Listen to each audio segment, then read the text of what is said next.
Hello dear students, welcome to the official YouTube channel of the home academy. आज की इस video में हम जेकेएसएसबी के प्रीवियस ईयर क्वेश्चन जो है वो करने वाले हैं। वो क्वेश्चन जो अभी रिसेंटली जो 2026 में एग्जामिनेशन हुआ है न्यू पैटर्न पे, वहाँ से हमने क्वेश्चन लिए हुए हैं। टॉपिक रहेगा आपका सिनोनिम। तो इन क्वेश्चंस को जो है वो एक बार ज़रूर जो है वो कीजिए ताकि आपको एग्जामिनेशन का पैटर्न जो है वो समझ आए। तो हम टॉपिक वाइज ही क्वेश्चन जो है करवाएंगे आपको। चलिए स्टार्ट कर लेते हैं। आज का जो पहला क्वेश्चन है हमारे पास, ये क्वेश्चन जो है वो फॉरेस्टर की एग्जामिनेशन में, जूनियर असिस्टेंट की एग्जामिनेशन में, लैब के जो एग्जामिनेशन हुए वहाँ से लिए गए हैं। तो पहला क्वेश्चन आपके पास है, select the most appropriate synonym. हमें यहाँ पर चूज़ करना है, एक अंडरलाइन में वर्ड दिया गया है, उसका सिनोनिम ढूंढना है। तो क्वेश्चन यहाँ से स्टार्ट हो रहा है, the speaker's argument was compelling enough to persuade the audience. जो स्पीकर था उसने आर्गूमेंट की है वो इतनी कंपेलिंग थी कि उसने ऑडियंस को जो है परसुएट कर दिया।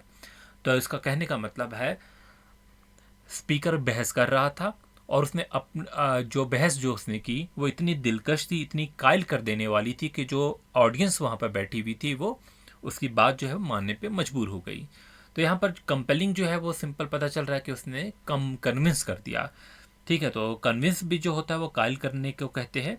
मतलब कह सकते हैं हम सेंटेंस में, making you to believe that something is true और राइट, तो उसे हम कन्विंस कहते हैं। बोरिंग तो आप समझते हैं, बोरिंग क्या होता है, उकता देने वाला, मतलब नॉट इंटरेस्टेड, इसे हम टेडियस भी कहते हैं। क्रिटिसाइज भी आप समझते हैं, तनकीद करना। ठीक है, और हार्श जो होता है वो सख्त होता है, क्रूएल होता है। तो इसका सही आंसर जो होगा वो ऑप्शन ए ही होगा। क्वेश्चन नंबर 2 आपकी स्क्रीन पे आ चुका है, होपफुली आपने पढ़ लिया होगा और इसका आंसर देने की कोशिश करेंगे। यहाँ पर भी एक अंडरलाइन में वर्ड है और हमने इसका सही से मीनिंग देखना है। तो his explanation was ambiguous living the audience confused, कि उसने जो एक्सप्लेनेशन दी थी वो एम्बिगुअस थी और उसकी वजह से जो ऑडियंस थी वो काफ़ी कन्फ्यूज हुई। तो एम्बिगुअस का मीनिंग समझ रहे हैं आप यहाँ पर क्या होगा, कि जो उसने एक्सप्लेनेशन दी वो जो थी वो अनसर्टेन थी, वो अनक्लियर एक्सप्लेनेशन थी जिसकी वजह से सभी कंफ्यूज हुए। या उसके दो मीनिंग निकल रहे थे। तो एम्बिगुअस जो है वो दो मीनिंग से जो है वो यहाँ पर होगा, मतलब अनसर्टेन होगा, अनक्लियर होगा। तो उसका सही सिनोनिम क्या होगा, वो अनसर्टेन होगा। अब डायरेक्ट जो होता है वो आप समझते हैं कि डायरेक्ट क्या होगा, डायरेक्ट मतलब सीधा होगा, स्ट्रेट फॉरवर्ड होगा, मतलब क्लियर होगा। तो क्लियर और डायरेक्ट जो है वो एक ही चीज़ है। तो वो जो है वो कह सकते हैं कि वो अंडरस्टैंड से रिलेटेड है। तो यहाँ पर अंडरस्टैंड तो किया नहीं, सभी कंफ्यूज हुए, तो अनसर्टेन जो होगा वो सही होगा। और नीचे प्रिसाइज है, प्रिसाइज होता है वो एन मुताबिक, हम दुरुस्त भी कह सकते हैं, बट यहाँ पर जो मोस्ट अप्रोप्रिएट होगा वो अनसर्टेन होगा। क्वेश्चन नंबर 3 है, ये शायद फॉरेस्टर की एग्जामिनेशन में आया हुआ था। The scholar was known for his perspicacious analysis of the complex philosophical text. तो यहाँ पर हमने इस अंडरलाइन वर्ड का जो है वो मीनिंग यानी कि सिनोनिम को जो है चूज़ करना है। अब देखिए, एक स्कॉलर है, उस स्कॉलर जो है वो कॉम्प्लेक्स जो फिलोसफिकल टेक्स्ट है उसका एनालिसिस कर रहा है। और जो स्कॉलर है वो जाना जाता है किसकी वजह से, परस्पिशियस एनालिसिस की वजह से। अब यहाँ पर जो है इसका मीनिंग जो है वो क्या होने वाला है। ठीक है, अब देखिए, जो परस्पेशियस जो है उसका मीनिंग जो होता है वो बारीक होता है, यानी कि जो स्कॉलर है वो बहुत ही ज़हीन है, बहुत ही बारीक तरीके से जो है वो फिलोसफिकल टेक्स्ट, जो कॉम्प्लेक्स टेक्स्ट है, उसका एनालिसिस कर रहा है। अब पहला ऑप्शन जो है वो मेथडोलॉजी जो है वो मेथडिकल है। अब मेथड जो होगा मतलब वो पहले से कोई प्रोसीजर सेट होगा, एक एस्टेब्लिश्ड होगा वो प्रोसीजर, और उसी के अकॉर्डिंग सिस्टमेटिक वो काम कर रहा होगा। ठीक है, यानी कि हम कह सकते हैं मुनज़्ज़म तरीके से वो काम कर रहा होगा, बट वो ऐसा नहीं है। ऑथर जो है वो, जो स्कॉलर जो है वो उसका अपना तरीका है एनालिसिस का, जिसकी वजह से वो मशहूर है। तो यहाँ पर एस्ट्यूट जो होता है ये सही होगा। एस्ट्यूट का मतलब होता है होशियार, वो जो है वो बहुत ही होशियार है, तो उसका जो अपना तरीका है, उसके पास अपनी एबिलिटी है कि वो चीज़ों को जो है वह एसेस कर पाए, चीज़ों को, सिचुएशंस को। ठीक है, ये उसका अपना तरीका है। तो अगला जो वर्ड हमारे पास है मेटिकुलस, इसका भी समझ लेते हैं, यानी कि बहुत मोहतात है, उसके लिए मेटिकुलस का यूज़ होता है। तो मतलब जो बहुत ही अटेंशन देता है किसी भी चीज़ को, बहुत ही केयरफुल रहता है, बहुत ही प्रिसाइज जो है वो काम करता है। नेक्स्ट वर्ड हमारे पास है सरकम स्पेक्ट, तो ये भी जो है वो मोहतात से ही रिलेटेड है। ठीक है,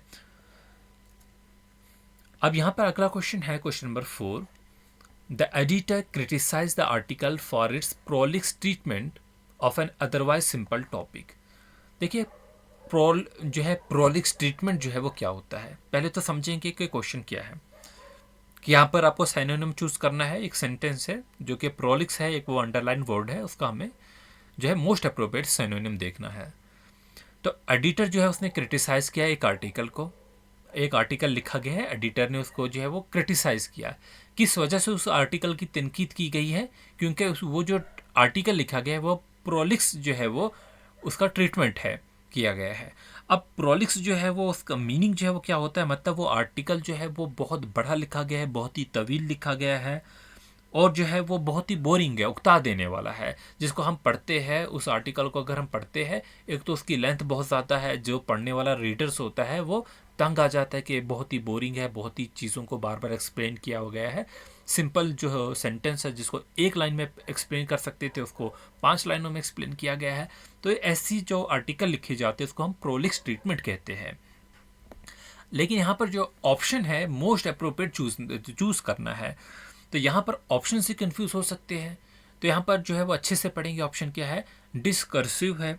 अब डिस्कर्सिव क्या होता है, जिसमें उधर उधर की बातें की गई हो, ठीक है, जो डिस्कशन उस आर्टिकल में की गई हो वो जो टॉपिक है उससे रिलेटेड नहीं हो, बल्कि जो है वो अपने सब्जेक्ट से जो है मुख्तलिफ हो। फिर रिडेंटेंट जो है ये काफ़ी इंपॉर्टेंट है। रिडेंटेंट जो है वो ज़रूरत से ज़्यादा होता है, ठीक है। तो सुपरफ्लुअस जैसे हो वो भी कह सकते हैं, उसको भी हम रिडेंटेंट कह सकते हैं। लेकिन यहाँ पर जो सही होगा वो होगा वर्बोस। वर्बोस क्या होता है यहाँ पर, ठीक है, ज़रूरत से ज़्यादा जो है उसमें अल्फाजों का इस्तेमाल किया जाता हो, ऐसे को हम वर्बोस कहते हैं। तो आर्टिकल्स में वही है कि एक लाइन को जो है 5 लाइनों में एक्सप्लेन किया जाए तो उसके लिए हम वर्बोस कह सकते हैं। तो यहाँ पर देखिए रिडेंटेंट और वर्बोस में जो है वो गलती हो सकती है, लेकिन यहाँ पर हमें जो है मोस्ट अप्रोप्रिएट चूज़ करना है, तो वर्बोस जो है वो सही रहेगा। अगला जो है वो सिंपली जो है वो डिफ्यूज़ है। डिफ्यूज़ जो आप समझते हैं जिनमें क्लियरिटी जो है वो नहीं हो तो उसको हम डिफ्यूज़ कहते हैं। क्वेश्चन नंबर 5 है और ये जो है 2 बार आ चुका है, ठीक है, ये शायद जूनियर असिस्टेंट में भी आया हुआ था, लैब में भी, मतलब रिपीट चीज़ें हो रही है। Select the most appropriate synonym of the given word persiflage. Persiflage जो है, पहले तो इसका मीनिंग समझेंगे क्या होता है। पर्सिफलेज जो होता है हल्का फुल्का मजाक कर देना किसी से, ठीक है, जैसे हम दोस्ती में करते हैं एक दूसरे से मजाक, उसको हम जो है पर्सिफलेज कहते हैं। क्रिटिसिज्म जो होता है वो तो तनकीद करना होता है, ठीक है, तो ये तो ऑप्शन जो है वो नहीं होगा। बेंटर जो होता है ये भी मजाक से होता है, जिसमें हम एक दूसरे दोस्तों से जो है वो मजाक करते हैं, ठीक है, फ्रेंडली एक्सचेंज हम कह सकते हैं, ठीक है, जिसमें हम एक दूसरे की टीज भी करते हैं एक दूसरे को, तो उसको हम बेंटर कहते हैं। तो सही आंसर यही होगा। सीरियसनेस जो है वो संजीदा है, उसमें मजाक का, बल्कि ये एंटोनियम हो सकता है इसका। आर्गूमेंट की बात करेंगे तो आर्गूमेंट जो होता है वो बहस होता है, तो इससे लेना देना नहीं है, ठीक है। अब अगला वर्ड हमारे पास है रिकैल्सिट्रेंट। रिकैल्सिट्रेंट जो है इसका सिनोनिम देखना है, पहले तो इसका मीनिंग समझ लेते हैं। ये क्या होता है, उस इंसान को कहते हैं जो बहुत ही ज़िद्दी होता है। क्या होता है, जो इंसान जो होता है वो ज़िद्दी होता है। अब जैसे कि कोई इंस्ट्रक्शंस है, कोई रूल्स है, उसको फॉलो नहीं करता है, ठीक है, कोई रूल्स बनाए गए हैं, कोई इंस्ट्रक्शंस बना दी गई है, ठीक है, उसको फॉलो नहीं करता है, तो हम उस इंसान के लिए जो है वो क्या कहते हैं, रिकल्सिट्रेंट कहते हैं। तो यहाँ पर कंप्लेंट जो होता है वो क्या होगा, कंप्लेंट जो होता है हुक्म मान, सॉरी कंप्लेंट नहीं है, ये गलती हो गई, ये कंप्लियंट है। कंपाइलेंट जो होता है वो बेसिकली क्या होता है, जो हुक्म मानता है, तो ये इसका आंसर नहीं होगा, बल्कि यहाँ पर जो होगा वो क्या होगा, वो ज़िद्दी इंसान होगा जो हुक्म नहीं मानता, जो रूल्स और इंस्ट्रक्शंस को फॉलो नहीं करता है। तो यहाँ पर जो है कंप्लियंट जो है वो नहीं होगा। सबमिसिव की बात करेंगे तो ये वो भी फर्माबरदार होता है सबमिसिव, ठीक है, रेडी टू कन्फर्म, ठीक है, वो भी यहाँ पर नहीं होने वाला है। अगला जो है रेबिलियस। रेबिलियस तो आप जानते हैं रेबल से निकला हुआ है, ठीक है, जो बगावत करे, तो कोई रूल बना है वो उसका खिलाफ वर्जी करता है, तो उसका हम रेबिलियस कह सकते हैं। कोऑपरेटिव जो होगा वो भी इसका नहीं होगा, क्योंकि कोऑपरेटिव का मतलब भी होता है जो भी आपके साथ ताउन करे, ठीक है, जो आपके साथ जो है वो ताउन करे उसको हम कोऑपरेटिव कहते हैं, यानी कि म्यूचुअल असिस्टेंट से रिलेटेड है। चलिए, कुछ ये वो वर्ड थे जो अभी तक हमने पढ़े, वो एग्जामिनेशन में आ चुके हैं। अब कुछ सिंपल से वर्ड्स हम देख लेते हैं ठीक है। इग्नाइट क्या होता है? इग्नाइट होता है आग लगाना। यहाँ पर कूल है, बर्न है, डाई है, ब्लैकन, तो क्या होगा हमारा बर्न जो होगा वो सही होगा। जंक्शन की बात करेंगे, आप जानते हैं जंक्शन क्या होता है? मिलने की जगह होता है, यानी कि मीटिंग पॉइंट होता है। किडनैप की बात करते हैं तो क्या होता है? अगवा करना, यानी कि अबडक्ट करना। रेस्क्यू जो होता है वो बचाना होता है। लिबर्टी की बात करेंगे तो आज़ादी होता है, यानी कि फ्रीडम होता है। तो आज की इस वीडियो में हमने 10 क्वेश्चन जो है वो कर लिए हैं। उससे पहले हमने 40 क्वेश्चन कंप्लीट किए हैं, तो 50 क्वेश्चन जो है वो साइनोनिम पे हमने अपलोड किए हुए हैं।